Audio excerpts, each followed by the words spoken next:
Alrighty, bonjour et bienvenue tout le monde on behalf of the Fourth Space team and the new initiative to Black Community Health Check. We are streaming on YouTube live from Concordia University's Fourth Space, which is located on unceded Indigenous lands in Tiohtià:ke, Montreal. At Fourth Space, we collaborate with our university community to bring people together around the research projects, initiatives, and dialogues, conversations that are in development across the uni. And this week, we are very honored to have the opportunity to collaborate with Annick Maugile Flavien to host this week's series of events focused on Black community health in the home, the community, and healthcare facilities. Welcome. Over to you, Annick. Thank you so much. I am so excited to have you here today. So this whole week is a conversation around Black community health. Part of the reason that I wanted to bring this to the forefront is because of my personal research, where I'm looking at caregiving in the Black community and trying to understand the role that caregiving has in facilitating access for a lot of our community members who would otherwise be really kind of removed from healthcare. And so it is such a pleasure to have you here because you've worked in so many different contexts and I have many different perspectives on this.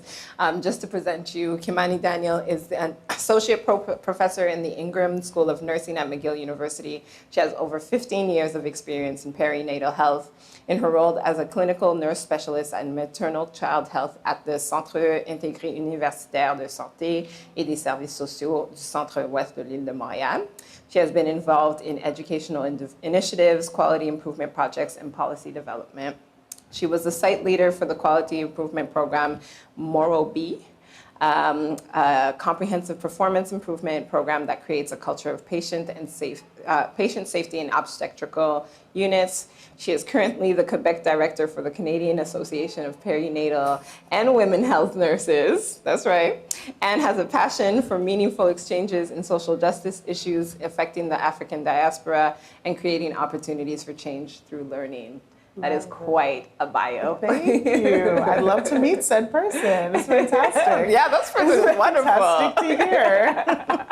Thank you so much for having me. Yes, for sure. I really just wanted to start our conversation by, when you hear the word Black community health, like the term, like what does that mean for you? How is that different than, say, public health, especially as a health professional who actually, knows the true meanings of these words? Mm-hmm. Can you tell us a little bit about that? Yeah, so I think, when we think about public health, and many of us, of course, our knowledge around that lingo is really quite present for us just in terms of being still in the ongoing pandemic. And so public health really focuses on, what are those systems sort of structures, what are those systemic structures that we can put in place in terms of, sort of marking some of the trends around infectious diseases, and looking at public health as a whole. So the whole population is rather large in terms of focus, versus community health would be something like that is a lot more specific and really targeted to a specific community. So in this case, when we're talking about Black community health, we're really looking at what are the strategies that we can put in place to help the Black community maintain their health. And so what is already in place, because I really do believe in that self-determination and that nature in the Black community to determine their own health, and there are all sorts of practices that the Black communities have been engaging in for a very long time that help them maintain their health. And then how can we, again, bonify some of those things and then add to them in terms of providing access for strategies for the Black communities to maintain their health. And so some of this, again, would be, again, just to use the COVID-19 pandemic as an example, would be to target strategies specific to that community. And so, very recently, we've heard some data coming out from StatsCan, sorry about that, that indicated that Black community was particularly targeted by the COVID-19 pandemic. And of course, it's of no surprise to many of us who work in healthcare, knowing that we are often the providers of healthcare services, but sometimes do not have access to those same healthcare services. So it's a bit of a cruel joke that we are kind of like integrating into the healthcare system in that way. And so some of that data really supported that the Black community needed to be sort of targeted for efforts to I guess, maintain their health around COVID-19 because they were more likely to be targeted by the virus and have, of course, some of those sort of the social ills that come with that, have long COVID, have limited access to financial means to maintain their health when they're out of work, things like that. So for the first time, and what I think is really part of the key of this, for the first time we had data to support some of the hunches that we had had for so long. And I think that sometimes in Canada, what we're missing is that Canada-specific data when it comes to Black communities. For sure. So that's really important when I'm looking at Black community health. I don't think that you can have a really good conversation about Black community health without talking about trust and betrayal, of course, and that historical sort of mistrust that's really embedded in that system. And so if we're trying to look at how can we talk to or talk with and co-create with Black communities around health, we need to pay attention to that because it really is driving a lot of the behaviors that we're seeing. And it's driving some of the discussions and conversations, and necessarily so. It needs to be named, and we need to sort of unpack some of the language around that, because we won't make progress on either side. Yeah, for sure. When I was thinking about naming this week of conversations, I didn't just want to call it Black Community Health. I really wanted to think of it as almost like a pulse check of like, are we doing okay? And so in your opinion at this moment, like, because we know that the history of healthcare is a very, very long history. And I try to not stay in a framework where it's like everything's bad or everything's good, like really trying to keep an objective perspective as possible. Do you feel like the last, 2 to 3 years, kind of a racial awakening, everything that we've seen, you talked about this in terms of the data that's come out of this. Are we doing well in terms of a community and our needs kind of more at the forefront than they have been?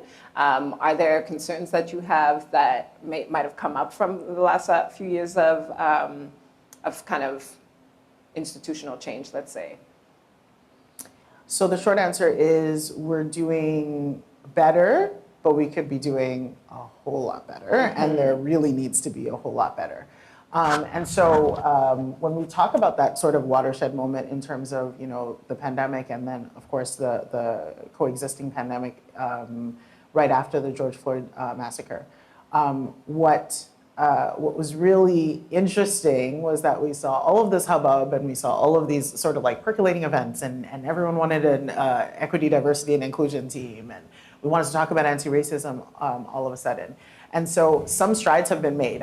It's not to negate that some strides haven't been made. Certainly there are more faces at the table. I mean, in spaces and conversations that I'm having, I think in particularly in academia, because that's where I'm working from right now, faces in terms of like there are more Black faces at the table.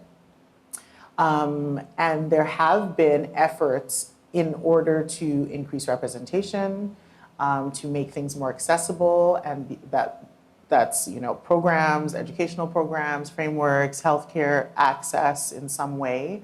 And there's certainly an increased consciousness, I would say, around the issues. That doesn't mean there isn't still anti-racism. That doesn't mean that every single person has jumped on the bandwagon. And it doesn't mean that all the structures are in place so that we can have sustainable change, right? So some of those things are knee-jerk reactions that say, okay, we'll give money to this particular cause for maybe 6 months to a year kind of thing, right? And the EDI teams formed. That'll fix everything. That's it, exactly. I have an EDI team. They're working on something. I just don't know. This is not generations of systemic issues. Well, this is what I'm saying. Exactly.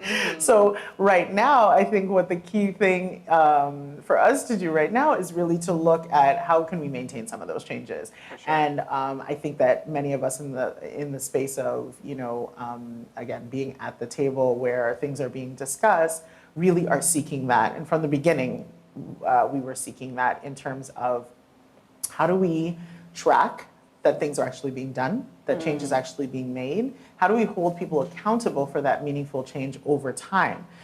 because we've seen this before. Yeah, It's for not sure. something that hasn't been done before. Certainly there's a renewed awakening, and it's better than it has been in many ways.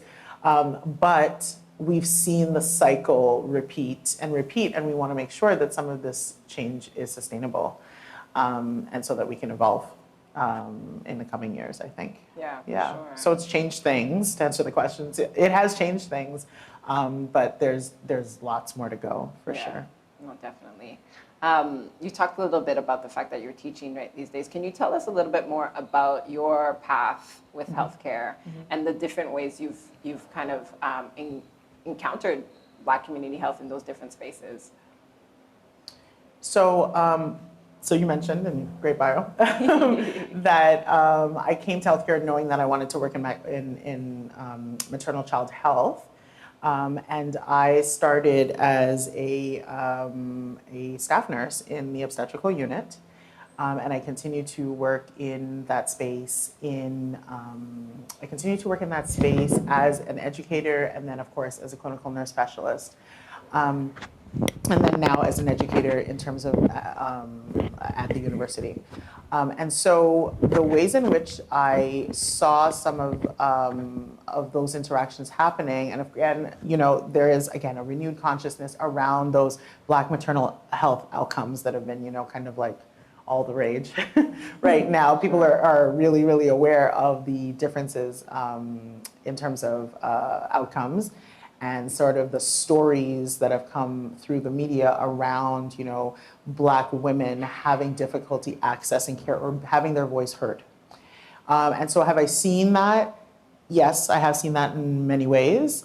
Did I articulate it very early in my practice? No. Could I have articulated that that's what was happening? No. So again, you know, we're all on this journey in terms of articulating it for ourselves in terms of our life story. And I think I come from, I chose nursing myself because it really fit with my values in terms of seeing the person at the center, and then looking at health along a spectrum, and then considering that global view of health.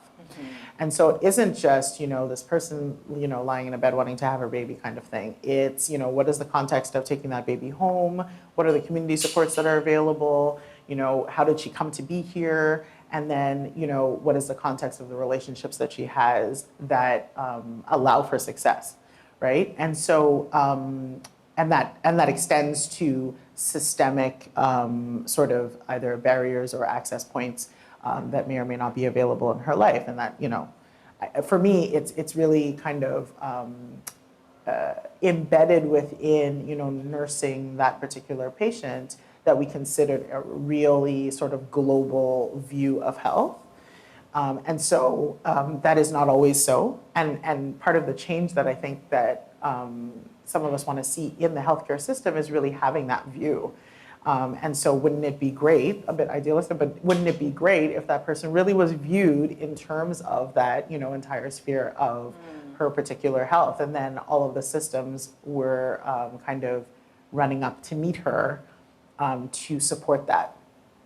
And that there was representation at the bedside, and that there was representation in the boardroom, and that there was representation in management, so that all of the policies that affect her are really coming from a place of intersectionality and representation and inclusiveness. Yeah, for sure. So I think that really drove some of my thinking around that, and then the opportunity to be involved in some of the initiatives that I've been involved in thus far came, I think, in the last couple of years.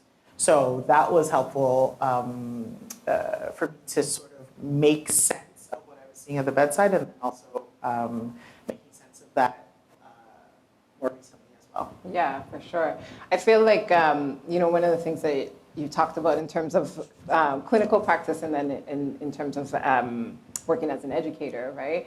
And how it's almost like your practice allowed you to now be better equipped as an educator, and a more rounded, not only experience, but really just like an understanding of what that is. And even if we're not necessarily able to verbalize it in the moment that we're in the practice, that still impacts the way in which we kind of impact the education to come. And I was wondering about, you know, how you were speaking about Black maternal health, like you said, is very prevalent. It's like seen a lot in terms of Instagram posts, in terms of like the social media aspect of this. Do you find that this impacts students from non-Black communities in the way that they, like the questions that they may be asking, and the way that they kind of approach their own healthcare education? Because I think that that's one of the goals of social media, is that it creates kind of a public awareness that will then impact,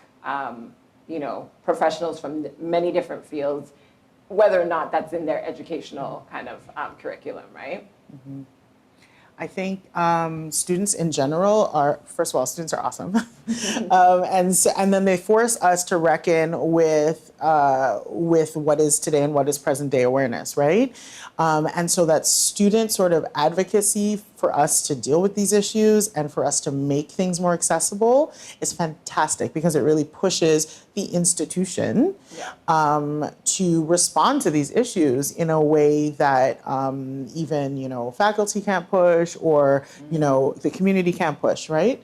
And so what's nice is that what I love about this generation is that they aren't afraid to have those conversations, and they aren't afraid to ask for what they're seeing and reflect that back in conversations. So some of the conversations, again, that I'm able to engage students in are things that they are seeing in clinical, and then how come this isn't so? How come our curriculum isn't paying attention to differences in skin color? How come our curriculum isn't making all of us feel included in XYZ situation kind of thing? How come this case that we're talking about, this case scenario, is told from this lens and with an ableist ideology, and isn't really paying attention to heteronormative standards kind of thing? So I am always really heartened when I hear that feedback from students, because I think it forces us to take a step back and really look at all of our privileges, right? And so it isn't just white privilege, like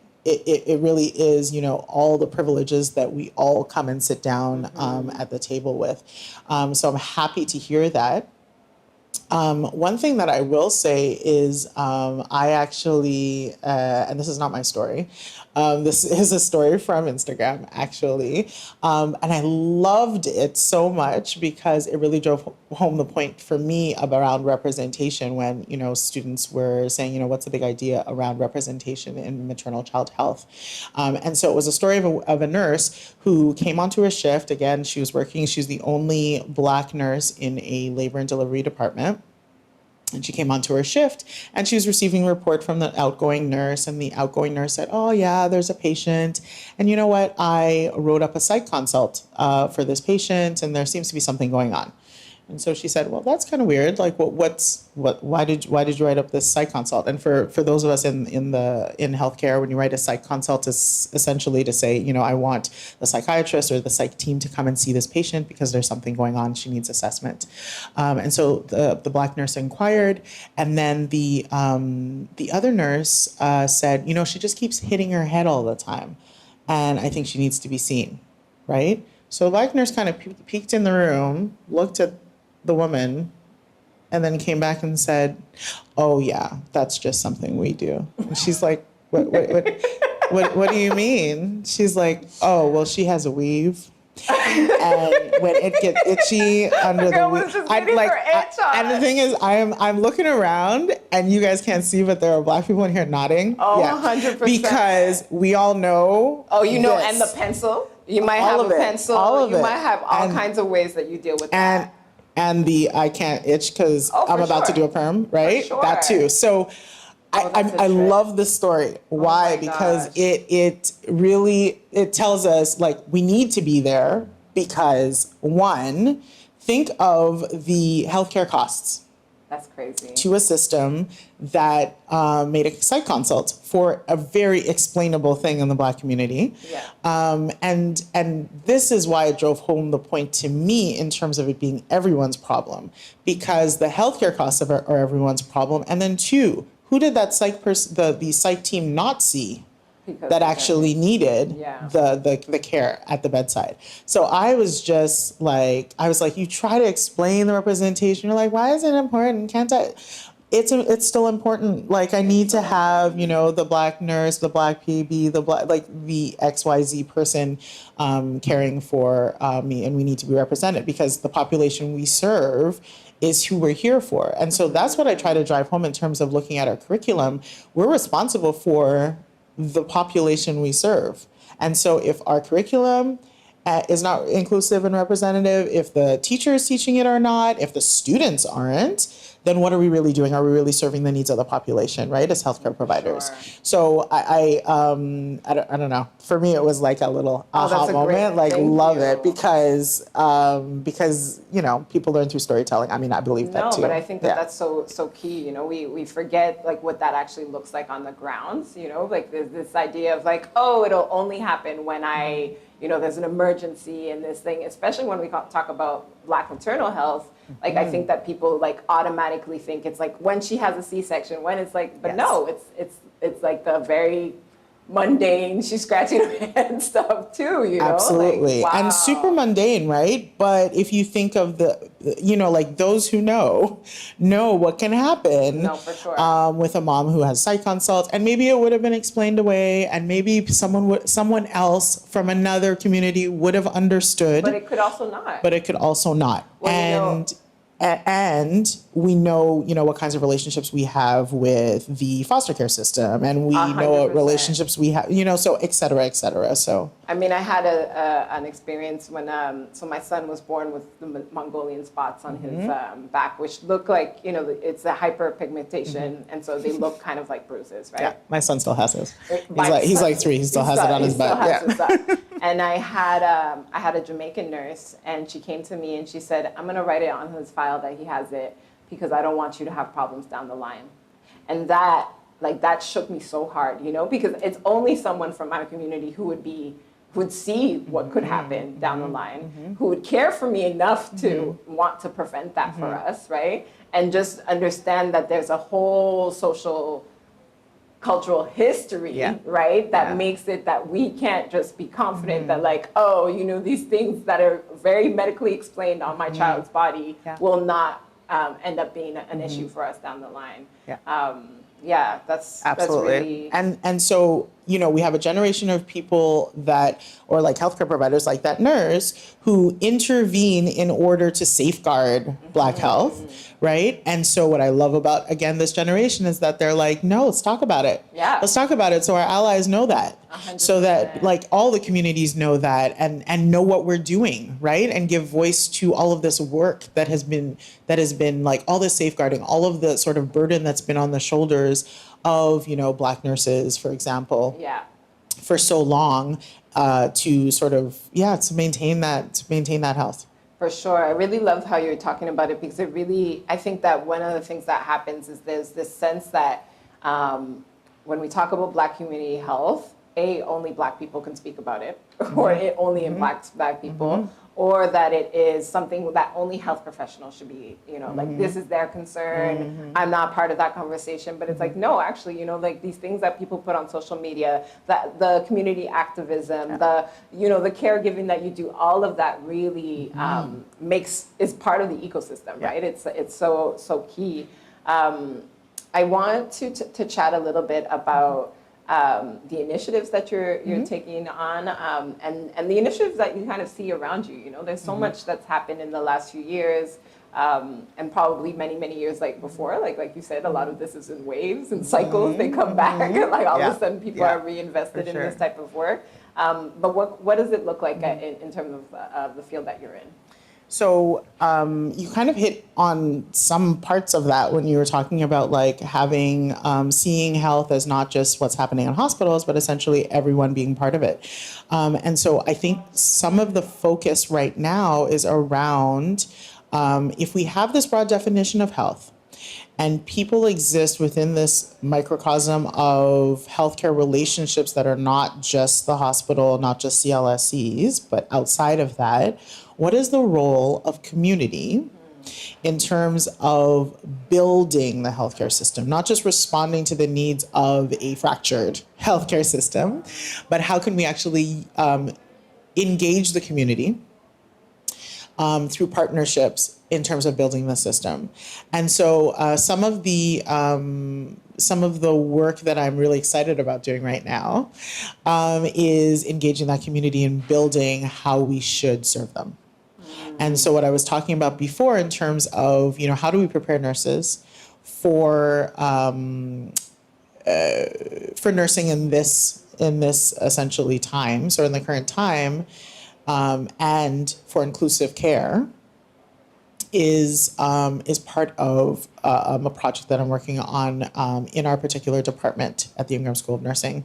So we're interested in, certainly part of this is in creation of our social accountability office. But part of that is how can we onboard community and have them engaged from the get-go in terms of curriculum. So all of the responses that we have from students that are saying, the curriculum is not responsive to our needs in these particular ways, how do we engage community and have them build the curriculum with us? I mean, I would say, decolonize the curriculum essentially 100%. With us, right? And so what I'm probably going to be working on in the next year is starting some of that community engagement to have some of those conversations to set the stage for integration of, that consultation into our curriculum. And so I think that's a really important piece of it.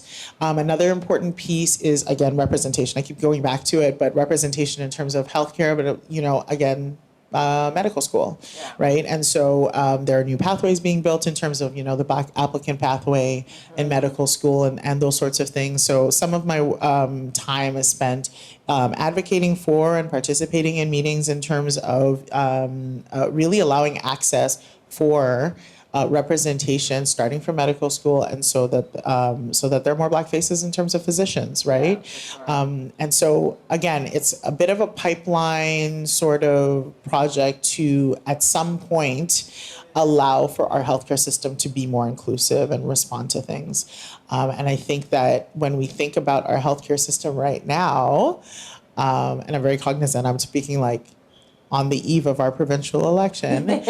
And when I think about our healthcare system right now, there's definitely room to grow, and there's definitely room to name some of the things that we've been seeing, and it's fractured and it needs help. 100%.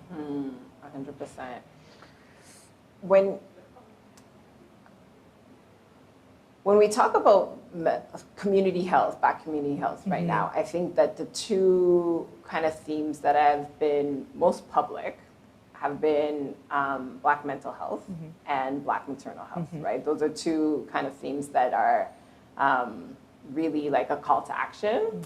And I always, as someone who, I guess because I'm a minority, I'm always a little bit concerned when certain things get really public, because I know it erases other things, right? And so without kind of trying to take away from the urgency and the importance of both of these kind of health concerns, are there other concerns that you think are impacting the Black community that maybe are not getting as much light as they should be, or are maybe even connected to these health concerns that we should be also thinking through? Yeah, really good question. Because it's making me think of particular, causes, diseases, comorbidities that don't get the limelight and wondering why they don't, kind of thing. And so you can imagine, diabetes and heart disease still killing people. And it stays killing people, And if we looked at the deaths that are related to that, we can imagine that, the deaths are 10 or 20 or 50-fold what we're seeing for Black maternal health and those sorts of things. I think caregiving, like you mentioned, that you're studying is something that does not get a lot of it doesn't get a lot of attention. And I think that goes part and parcel with, sometimes, social media is not going to highlight social media is really a language of the young. And so it's not necessarily going to highlight, the aging population and the needs of the aging population, but we're seeing more and more, that sandwich generation get really impacted by caregiving and thinking about, well, how do I provide care for my aging parent?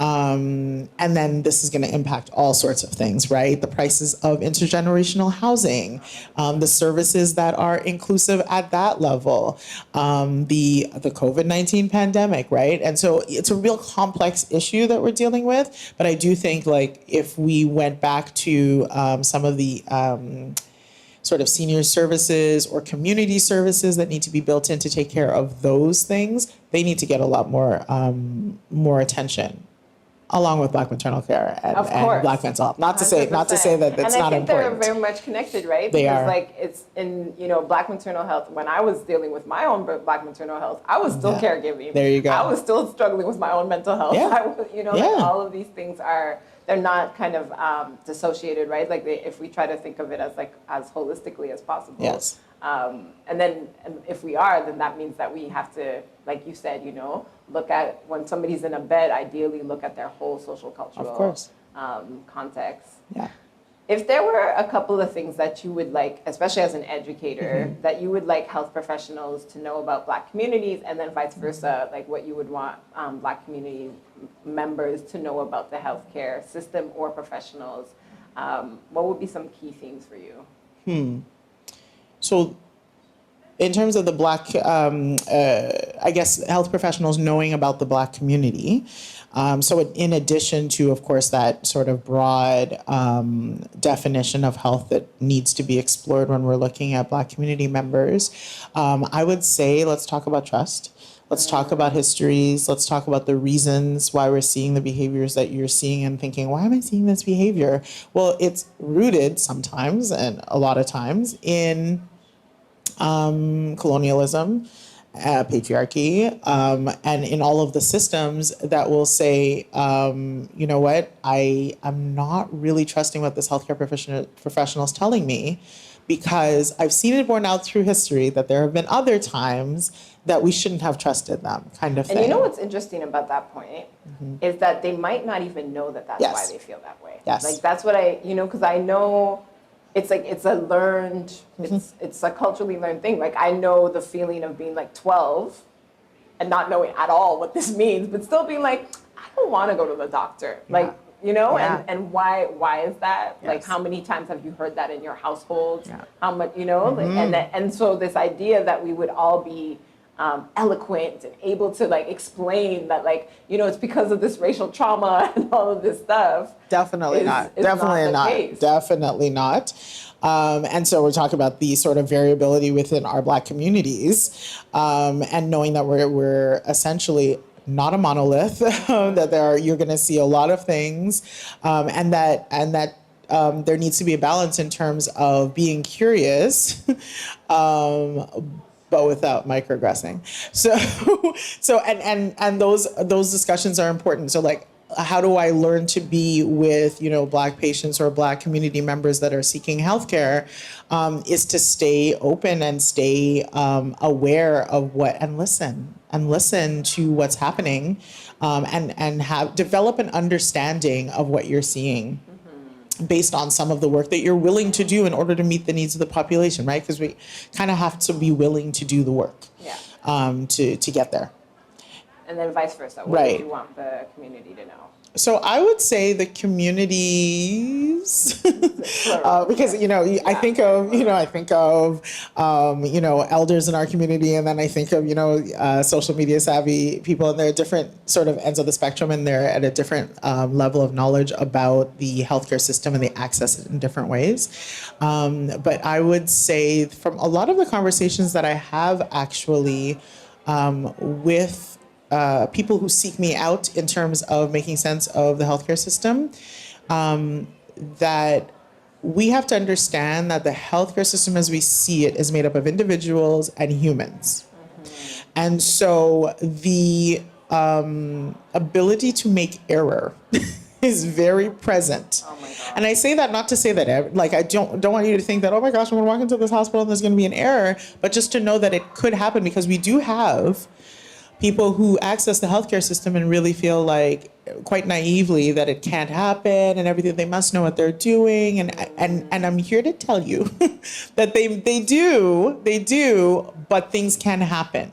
And so what kind of acts as a buffer to that is having people to accompany you through the system. Mm-hmm. And so one thing that I strongly advocate for with people that speak to me about going to the doctor or going to see a healthcare provider is having someone with you, having someone that you can speak to about your appointment prior to your appointment, to be prepared for your appointment, to have them see that, you know, you've got people looking out for you. I wish it didn't matter, but it does. Yeah.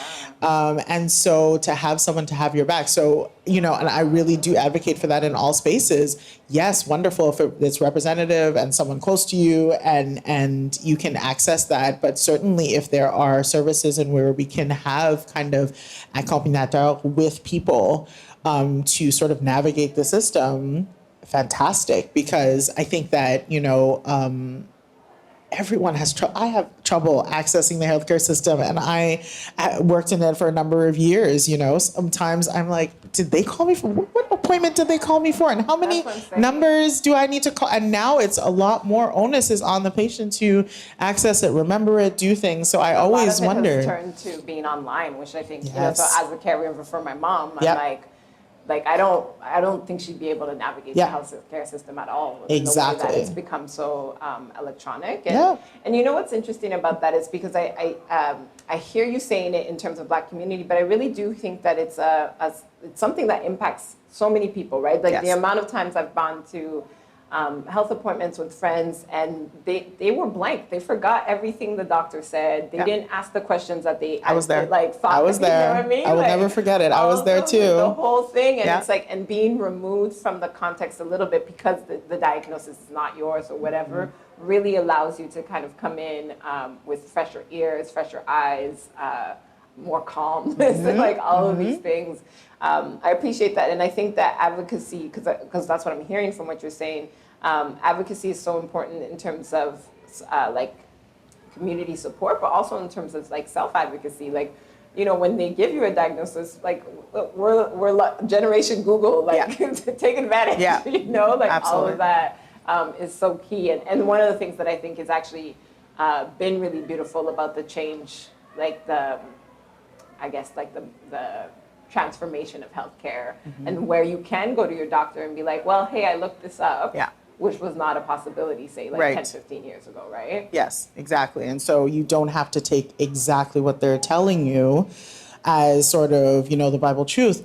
You need to sort of be okay about questioning and having that. And that's what informed consent is, right? Like, it's, you know, getting a second opinion and then how do you do that? Right? Getting a second opinion if you're asking questions, and ask the questions. I say that because some people just don't ask questions.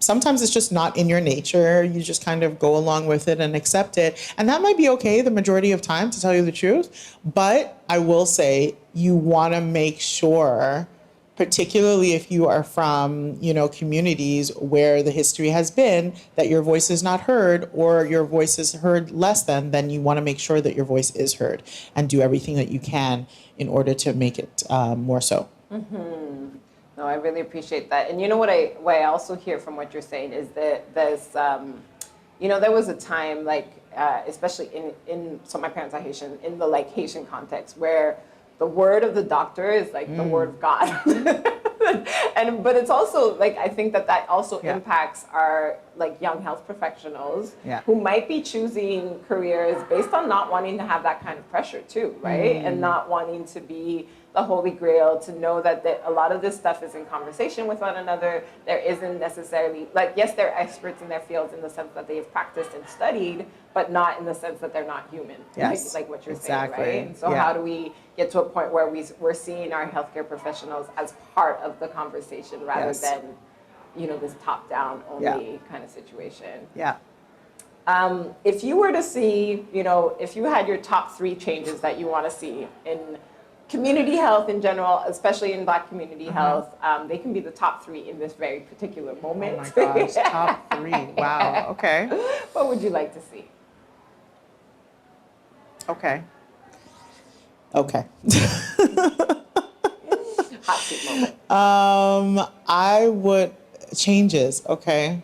I probably have talked about a number of these changes before. I mean, first I want to say data, right? I want to say data and research, right? I know we poo-poo it. And we're like, oh my gosh, like, are we going to have another meeting, a consultation, and whatever? And this, if you knew how many causes get started, you need to have the data to get the money to do the thing. Okay, so I want that point to be heard. No, for sure, and people need to understand that. I think that there is, like, especially when people who are not in healthcare think that that is like unnecessary. I think it's really key to really educate people on why it makes a difference. Yeah, so thank you when for you bringing that up. understand the way things work. And the way that the argument needs to be constructed in support of data, it isn't just like, this is how I feel, and this is my history, and this is, which is borne out and totally true. But the data will need to support it. And I say that also to say that the lack of data as well has been a real hindrance to the focus on Black health in the past. I remember teaching in, probably 2000, like the early maybe 2010, we had this change of government, and I remember Harper had decided to like not collect this like StatsCan data, like demographic data. And I remember thinking and speaking to my students, we were having this big conversation about like what would be the impact of not collecting that data. And so if you don't count it, if you don't count that it is true, then it isn't true, and you don't have to treat it, right? Yeah. Right? It isn't a problem if you don't collect data on it. And so I think we've seen a reversal of some of that. But I think that that is so important to our history, I think, in the Black Canadian context, because for a very long time, there wasn't a lot of data to support some of the sort of, I'll say, risk that we were seeing in the Black community vis-a-vis healthcare. And other community groups were being counted, and we weren't. So it's like, what? Black people, something's going on with Black people? Yes, in the US, that's happening. Yeah. And so that leads to that myth-building, right? Around, slavery happened here, like, and that importance of documentation. And so now, though, there's been a lot of, activist groups and movements around count it, right? Yeah. Count it in COVID. And so we've seen a lot of movement around, like, if the data's staring you in the face, there is some way that you could ignore it, of course. But if you're willful, you will find a way. Yes, you will find a way to ignore it. But you can't ignore that something is happening at that level. There's also so Dr. Jude Sena in Ottawa has been working on this a lot around what do we call Black when we're doing this data, right? Yes. Because it's like, we know that there's multiple Black communities. Yes. But in the context of data, like we need a definition for Black, particularly in healthcare, in order to be able to kind of push for some of these things.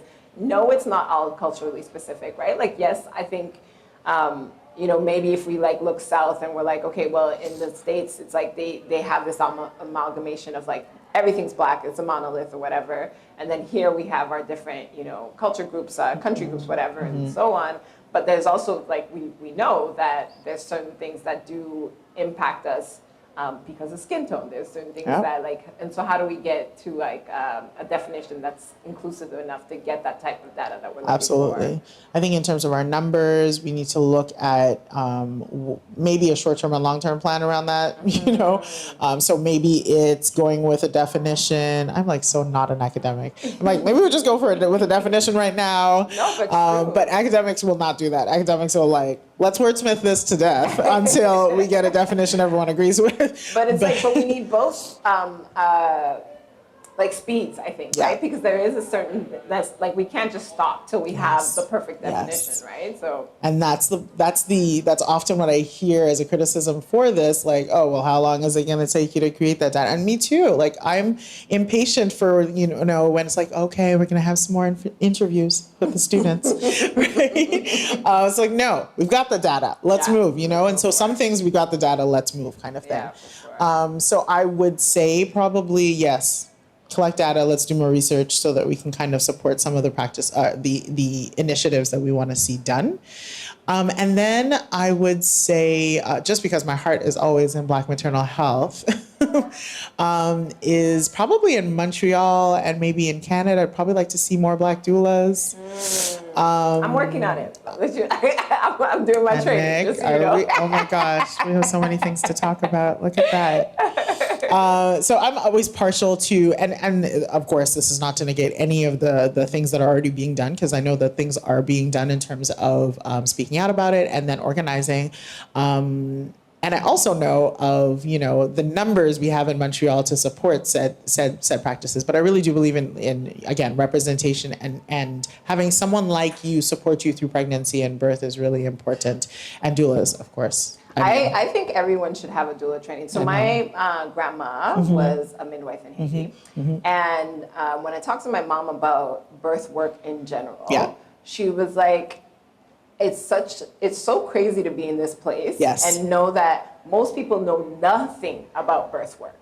And that is so, like, it doesn't make sense to her because in her village, yes, you had your assigned midwife, but like, technically anyone could help you give birth because everybody was knowledgeable enough about it that if there was some sort of emergency situation, they got it down. And so that's why not only like I want to do the doula training, yes, because I think it's interesting, yes, because I consider that I would do part of it, but also because I think it should be a baseline for our whole community. Yes. And it's funny you say that because I'm just off the heels of seeing Woman King, yes. But I also am all about really recognizing, like, this is our space, right? Like, take the space, because historically we have actually a very large tradition in birth work, right? Like, this is part of reclaiming that past that was erased. And not nurtured, right? And then finding us without any knowledge in this generation of like, oh, what? Like, how do I do this? When it's like, no, you were supposed to have this training and traditional practices. And so when I say that, like, there isn't only lack in the Black communities, there's actually so much power and so many things in terms of recognizing our capabilities around birth work, around spirituality. Herbal medicine, exactly, like naturopathic, and so that's one thing that I would like to see when saying so, an integration of, what we say is westernized medicine, an integration of that with naturopathic medicine in a more sort of formal way. Right? And so we've been talking about that for many years, but very much, particularly in the Black communities, it's really seen like as a side thing, and I'm just gonna, I'll see my naturopath, when things fail with Western medicine kind of thing. And I'd like to see, like, how can we marry that? How can we integrate that a little more fully? Because again, that's part of our histories, and something that we should really, grab a hold of. Yeah, for sure. That's really good. I don't know if I've given you 3, but I feel like I gave you like 5. I think more birth workers. I'm hearing more data, more birth workers. Right. And I'm also hearing, and like an integration of Western and, like Afrocentric ways of being, right? And Caribbean, and I mean, there's so many different ways that we approached health over the generations. I love that. I think that that's such a important shift to see, and one, especially the last one, that I don't see as much, right? I definitely see more birth workers. I definitely see a push for more data, but I don't see as much of. I think there's a splitting happening, right? Like there's more there's like a few people who are like, I want to go to the naturopathic way and are really doing that, but then they negate Western medicine. Absolutely. And almost in a way of, I find could be problematic, of dissuading our community to engage with Western medicine. Agreed. Entirely, which is really scary to me, because these health institutions should belong to us as well, right? And so, like, creating more fear for our community to go to doctors is like, that's probably not the way to go. Like, I'm really not about it. Like, probably not the way to go. Let's bring it back, and like, we can have naturopathic ways without, dissuading our community from that. And then on the other side of just like, you're gonna do a serous CT. Well, what's that? But like, that's actually really important. Exactly. It's been. And how do we get data about that kind of stuff? Well, this is it. Where's the research about that? Wow, absolutely. Sure. And what you were saying related to not knowing that some of the fear, because you're just like essentially, negating Western medicine, you're just essentially taking hold of that fear of Western, probably because of betrayal and mistrust from, historical encounters or experiences. But do you even know that that's why, right? Do you even know that that's why you're behaving in those ways? Yeah, for sure. Oh, that's amazing. What role do you see for non-Black community members and for people who are not necessarily healthcare professionals, right? So I think it's maybe easier for healthcare professionals to kind of get their, like, okay, my patient is from diverse communities, so I should be involved. Black community, obviously, because it's their own concern. What is it for non-Black, non-healthcare community members? How do they get involved in these conversations? What's the stake for them? How would you like to see them participate? Wow. So I do believe that allyship is essential. So I believe it's essential because we can't build this on our own for various reasons. I think that Black communities' healthcare is a concern for our healthcare as a whole, right? And that's just not, I hate to use like fiscal responsibility around this. It's like, if I'm costing the system, like you got to pay attention, right? But you should care for more than the fact that it's like hitting you in your pocketbook. But that's one reason. And then two, it goes back to, for example, like why did I choose a diverse school for my child? Right? Because I think it's important for him, but I think it's important for everyone else as well. Yeah. Right? And so the diversity, the representation, the whole person care, the fact that it's inclusive to, all communities, that's a win for us all, right? That's a win even if you're not part of that particular group. And so I do think that if you're wanting to be involved and you're not part of that community, one way that allies can help is giving voice to and giving space, right? And so elevating, making space so that other voices are elevated. And I've seen a lot of the colleagues that I work with do this really, really well, and make space for me. I've had times when space has been given to say like, oh no, like let's see what Kimani thinks about this particular issue, kind of thing, because lived experience and such. And I think that that's really powerful. I think that they can give voice to in different arenas about what's happening, because yes, if I call this chair Black, you may or may not believe me because I'm here. But if someone from another community says like, oh, you know what, Kimani said this is Black and I really saw it too, and I like, that's another discussion. And that's where we're at as human beings, right? That potentially, someone from another community calling that chair Black is actually usually seen, as more truthful or truth-bearing than me saying it. But I think all of it helps right now. I think that's where we're at, and we need to continue building together. Yeah. I also, from what you're hearing, I'm hearing a lot of collective curiosity. Yeah. Right? Like this, it's so interesting because I think that when it comes to race, people are like, oh no, I should only like care about the skin that I'm in, right? But when it comes to everything else, like it's not like you're like, oh, I'm not a baker, so I don't think about bread. Exactly. I just don't. Exactly. Like, it doesn't cross my mind. I never think about these things. Like, how do we get to a point where there's no taboo about what I'm allowed to think about, what I don't care about, and so on and so forth? And you wouldn't, just going along with that analogy, it's like you wouldn't think twice. You'd be like, oh, okay, it's about bread. Why don't we ask a baker, right? Just ask a baker. Just ask a Black person about their health. It's so simple. Not rocket science, right? Not rocket science. Yeah, no, absolutely. Sure. I think like we need to, it's like we need some voices at the table, but at the same time, we need to like burn the table and build again, right? 100%. So I do feel like there's stages to this. We're at another stage of like right now, what's opportune about this moment is that there's been, I guess, development in terms of the numbers of faces that you see. There's been a bit of a shift. And so now it's a real critical moment about sustainability, but also, what are we going to do and how are some of those like power dynamics as well going to shift things. So there's still a lot of work to be done in a lot of spaces. Like the war isn't won yet, kind of thing. For sure. Yeah, we still trucking on. Amazing. Well, thank you so much. I want people to know how to get in touch with you, to know what else you're doing. So what's the best way to kind of either keep in touch? Are you on social media? How do you do Let me see. Am I on social media? Not really. Not in this space. You know what? I do have a Twitter handle, I guess, but not super active. You can actually check in my LinkedIn account is probably a great place to get in touch with me. You can also email me at kimani.daniel@mcgill.ca.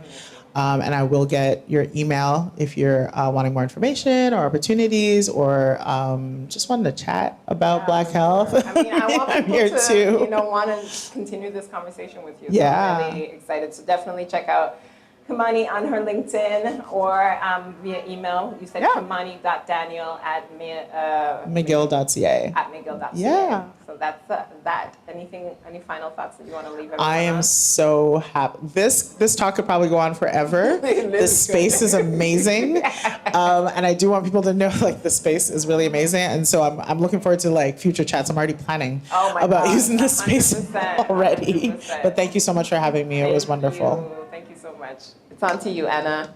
Woohoo! I'm just excited. Well, thank you both. We do hope to have you back in the space, Kimani. So welcome back anytime. But we do appreciate your time and this conversation. And yeah, we kind of do wish it went on a little bit longer because you had so many important things to say. Thankfully, we did live stream it to YouTube so we can share it with folks who signed up and couldn't make it today. But hopefully they'll take the time to have a listen to your words. Thanks so much for sharing with all of us. So please check out our schedule on concordia.ca/4 for all the details on how to join those chats. If you have an idea for a podcast, please let us know. You can contact us by email at info.4@concordia.ca or find us on social media at CU Fourth Space. We'd love to hear from you. The Fourth Space podcast is hosted by me, Douglas Moffat, and produced with Annick Maugile Flavien. Editing by Chanel Lise Marshall and Maximus Delmar. And our theme music, courtesy of Super Convent. Thanks for listening.